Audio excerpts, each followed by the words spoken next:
The typical model for gig workers is to categorize them as independent contractors, but some workers and businesses have chosen a different model, categorizing part-time workers as employees. So Norbert Sygdziak is going to walk us through why RideAlong categorizes their workers as employees and help us think through what model would work best for each type of marketplace.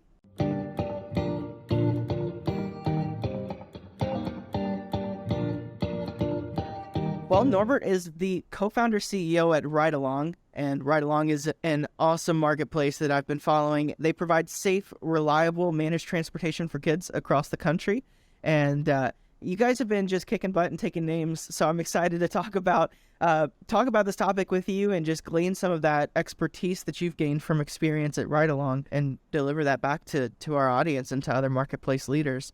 So thank you, Norbert. Thanks for jumping on the podcast. Thank you, Brooks. Thank you for having me. Yeah, absolutely.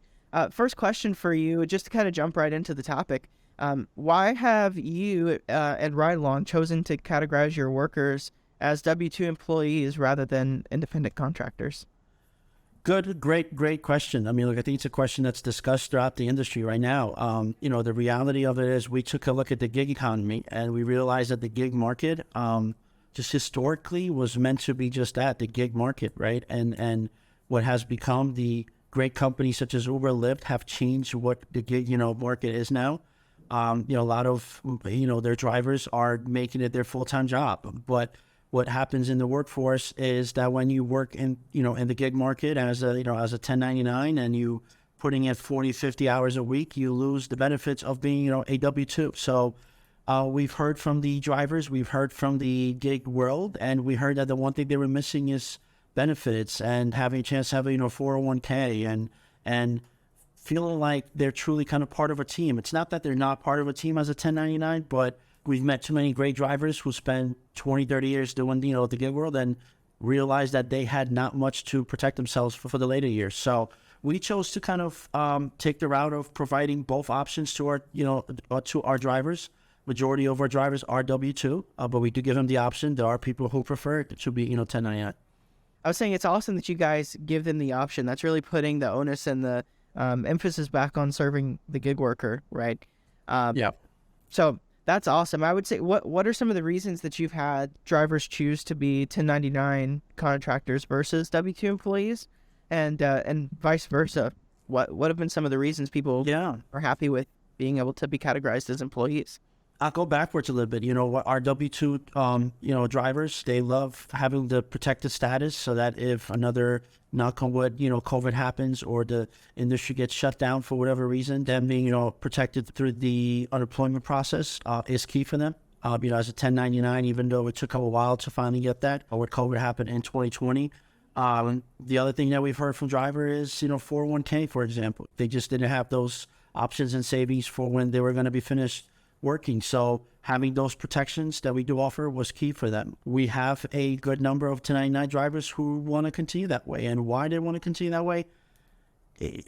I think when a contractor tends to kind of operate on their own schedule and feel like they're their own boss, right? There's many, implications for tax purposes, for schedules, that people prefer to just be that way. And there's nothing wrong with that. We think that's a great market. But I think having the option of starting in one way and being able to switch to a more safer mode is there for them. And so we chose to make our model where drivers have, the choice to do both. They can start as a 1099, but 6 months into the job, they can decide they want to become, switch the status, and that's perfectly okay. We understand that in life things change for them too, and we want to be here to help them with that. That's awesome. And I know that has a lot of implications for your business. I think a lot about that. I think there's pressure from the government on different ways that marketplaces should be categorizing their workers. And it almost feels like this tension between some groups of workers saying, hey, we should be having some of these benefits that actual employees are having. And then there's people in the government that are saying, yeah, they should be able to, putting pressure on marketplaces. But on the other side, there are groups of workers that are like, that is the opposite of the reason why I'm doing gig work. Yeah. And so there is that balance, and being able to serve gig workers well by offering them both. is amazing. But I know that brings back some decisions that you've had to make on your business. And so my question is, what are the benefits for you of allowing them to choose, and what have been some of the implications of that for RideAlong? Yeah, no, that's great question. Look, you're always going to have parties on both sides who prefer one, or the other, right? And there's almost another group that likes to have both, to be honest with you, likes to have that chance to switch and be, have a chance to do so. I think, as a business, for us, it was really taking a look at our business model to understand that when you build your entire, foundation off of just one model, it is near impossible to go backwards and change that. I mean, we see some of those issues now with Uber, Lyft, and states like, California, who are pushing them to change the status of drivers. Look, in all fairness, it's near impossible to change your entire model now, to change your drivers to, to W-2 status. There's tax, implications. You have to take the cost of what that means and add it to the, to the cost of, that you're going to charge your client, etc. So I think planning ahead before you start a business or get into this, world, is understanding of what your costs are in order to provide a favorable place for drivers to have a choice to do both. And if you take that cost and implement it into your, structure, your, profit models, pricing models, you're going to find yourself a lot easier to offer both.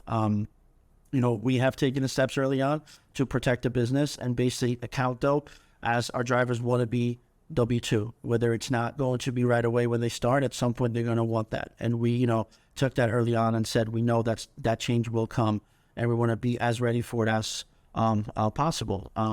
And I think that's, having that option in itself is a great way to, get great talent out there who wants that, even if it's for the 3-4 hours, each day. So what I'm hearing from you, there's really two key benefits that you get at RideAlong from the way you're classifying workers. One is, of course, when you're serving gig workers better, you're going to have more workers that want to come into your platform and more workers that are committed to your platform, right? Because there's a lot more trust built and commitment built as you're serving them better, knowing them better, listening to them, which is a theme I've heard from you.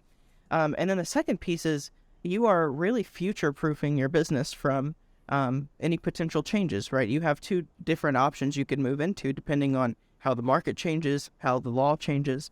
And so I think that's really thoughtful. And another point I heard from you there that I think is important to emphasize is if you're a marketplace leader, this isn't really something you can put off, right? You can't be thinking about this 3 years after you've started to build a workforce and they're all classified as 1099. Yeah. Do you have any thoughts on that or any advice that you'd give to marketplace leaders on that regard? Yeah, look, I think the change in how we classify gig workers is, inevitable, right? I think we see all states and, federal government just pushing that change, regardless. If it's not necessarily changing the status to, to W-2, then it's at least raising the rates that they're getting paid, right? So they can offer, so they can get their own insurance and benefits, etc. And if you're not accounting for that early on, that change is going to happen, you're going to find yourself either missing out on your profits, revenue, being short of money, because you're going to have to reinvent the wheel of how you built, your, model. We think that as we started to build this up, we've seen the changes, the legal battle that, Uber Lyft has had in California and other states. And, we think there is a way to build a business model where you think about the bottom line, where you think about your client, but you also think about your workforce. I think there is a place where you can do all, right? So maybe you suffer a little bit on the profit margins or the revenue, but I think, if you ask any of, of the companies out there, they would prefer to have a happy workforce that's going to get you to the next level than it is to worry about how to reshape your business because now you have to make those changes. We are a little bit different in that sense where our drivers, once they work with us and are, assigned a route of students that they drive that route Monday through Friday, those same students. So it's a more stable commitment that they make to be there at that time to pick up, this small group of kids. But as much as they're going to put that, commitment out there, we want to do it ourselves as well. And having the options for them to feel like they can start off as a 1099 and switch to, to the other status, or even start as, W-2 and become, 1099 because this year they decided to buy a new vehicle, want to have more, things to write off themselves from tax purposes, whatever it is. We want to respect that. We want to respect that people are trying to make a living too. And I think that's what made our model a little different. Yeah, and it's great that you're building out something different. I think that the way that the gig economy is going to work is because marketplaces are going to come in and disrupt the model, right? And we've said for a long time on this podcast that the marketplaces that are going to win long-term, that are going to scale long-term, are going to be the ones that put the highest emphasis on serving your gig workers. And so that's where you look at, like, sure, you may have a little bit of an extra line item. Yeah. You may cost a little bit more per worker if you're categorizing them as an employee, for example, over 1099. But that's only one small piece of the picture. If you kind of zoom out and look at the big picture, it's actually better for you to emphasize building trust with your workers. It's better for you, even if it costs a little bit more, to have a more committed base of workers, right? Absolutely. It's better for you to have a better reputation as a company. So I really love all of those things that you're emphasizing. And I would say, do you think the way you're thinking about it is like we're building out this new path in an industry that hasn't really changed in a long time? Is that where you were heading with that? Yeah, absolutely. I think there's also this, there is what we have learned by talking to our drivers and drivers out there in general, and in the gig market too, is, as phenomenal as a businesses Uber and Lyft both are, and they really have changed transportation globally, right? I mean, they are, they're the top of the top. But what has happened is, if you talk to a lot of Uber and Lyft drivers, majority of them will tell you that, they don't really quite have a sense of what they're earning each week, right? They understand the numbers that they've earned from running the routes and working. But, when they start calculating into what, the cost of the vehicle is, the gas, the mileage, the wear and tear and the hours that they're putting, a lot of people don't slow down and pay attention to that. And that affects your growth as a person. That affects whether you can, safely be done working at 65, 67, et cetera. So I think the way that we also looked at it is, we wanted to have a stable market for the drivers. We wanted to have the options. I think changes are inevitable, but there's got to be also a component where an employer has to worry and make sure that they educate their staff, the people who work for them on, the choices they are to make sure that they're okay when they're ready to, to retire. So I think, yes, to your point, there's real industry changes are going to happen. We see them every single day. We see businesses who, even in the rideshare world, for adults are, starting with the W-2 model.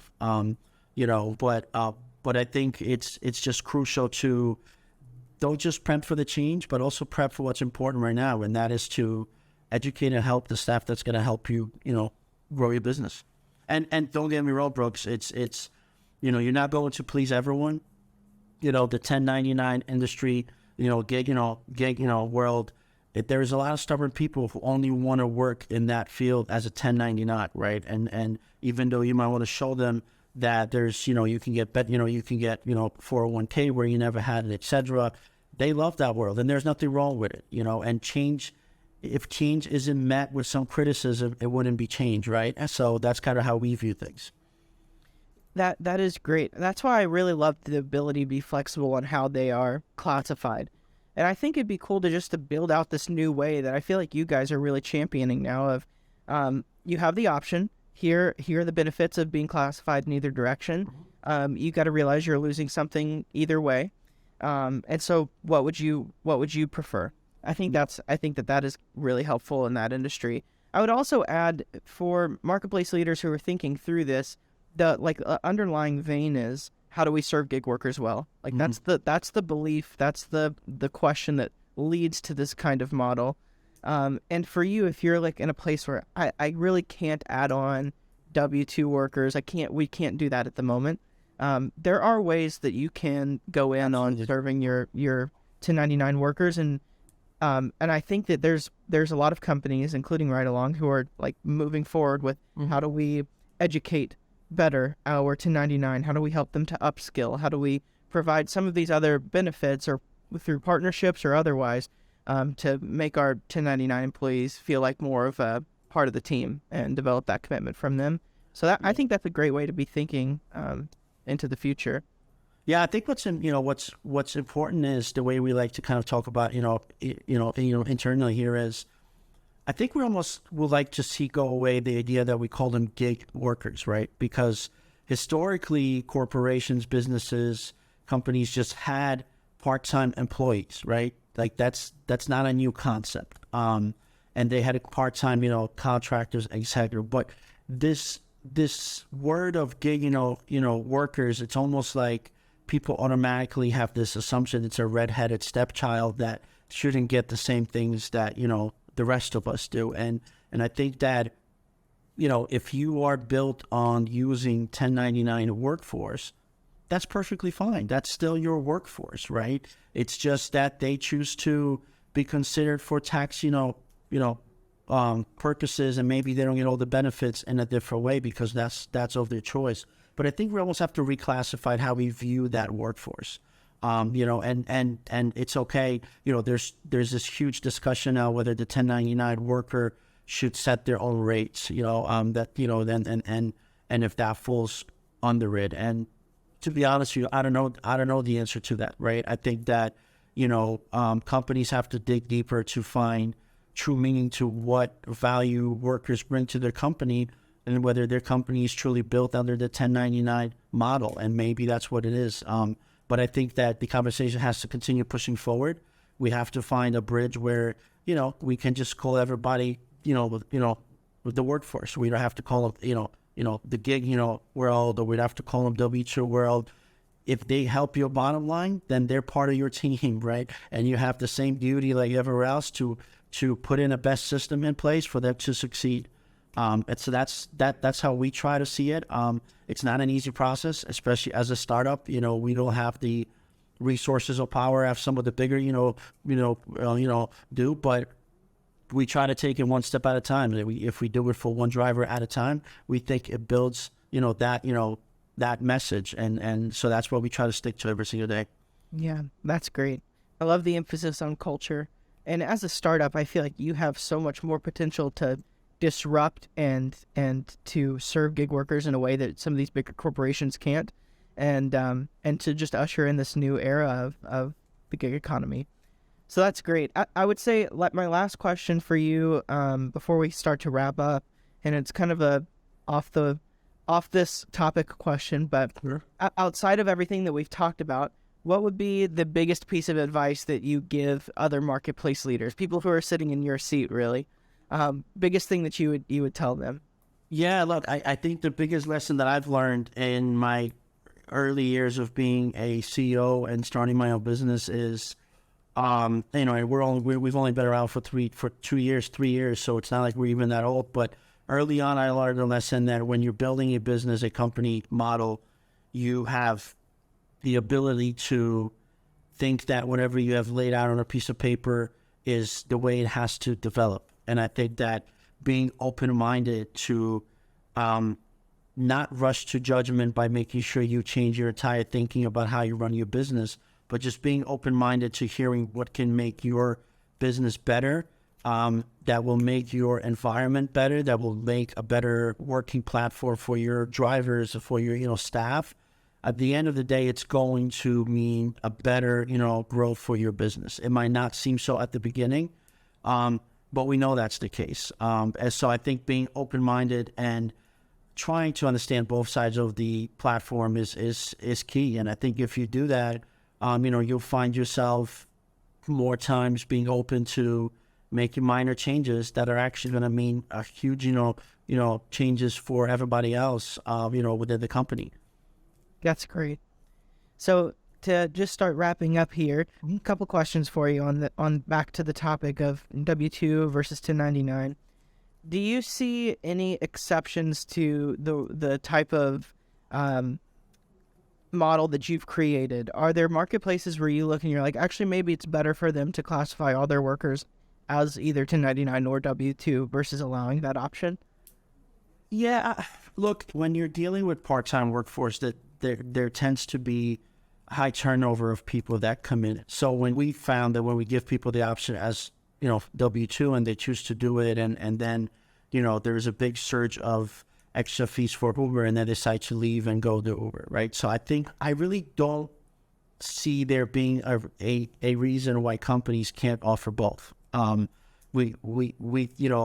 think that if companies across the board just gave the flexibility for people to pick what status they want to be under, just the same way that we now give people the option to work from home, right? It was something that if you asked prior to 2020, it would be unheard of.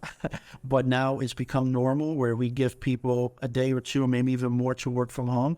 There's no reason why we can't offer them different statuses if that's what they want, right? We think that, even with the high turnover, as long as you account for the costs that are going to impact your company and fold that into your sales prices and, whatever product that you're doing or service, we think that there is no business out there that couldn't use that. I think that if anything, you will probably double or triple the amount of people who want to work for you because they have that option.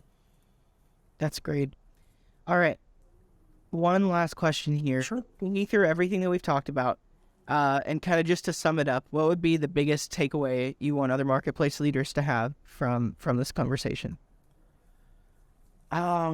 Keep listening and keep growing. I think that the biggest take that I want to take from this is that change is scary sometimes, but it's not unheard of. And it doesn't make anyone or any company any less of a business because they go back and say, maybe we didn't get it right the first time. So I think there is a way how to bridge this disconnect between the 1099, workforce and, corporate, world. I think that we can absolutely hear each other out and find a way how to make it work. That's awesome. Norbert, thank you so much for coming on. Of course, guys, we really highly recommend that you go and connect with Norbert on LinkedIn. Go just check out all the stuff that they're doing at RideAlong, and we'll have his LinkedIn profile in the show notes. We're going to have RideAlong's website listed there so you can go and learn more. Norbert, is there anything else I could push people to or promote for you? No, thanks for having us. Check out our website. Check out our LinkedIn page. We're trying to help students across the country in a time where there's very limited amount of bus drivers and issues with buses, and we're now in 20 markets across the country, and we're growing. So we're not perfect, but we try to give the best effort that we can every single day. So check us out. Thank you, Brooks. Yeah, absolutely. Thank you for joining us. Audience, thank you for listening and being part of this community. So grateful for all of you. Thank you for not just listening, but also investing your own insights, your own thoughts as you've listened. I've really benefited myself from all of the things that you guys have had to say, all of the interactions that we've had. And so I appreciate you. Thank you for being here. Norbert, thank you for joining us. Thank you. And we'll see you guys in the next episode.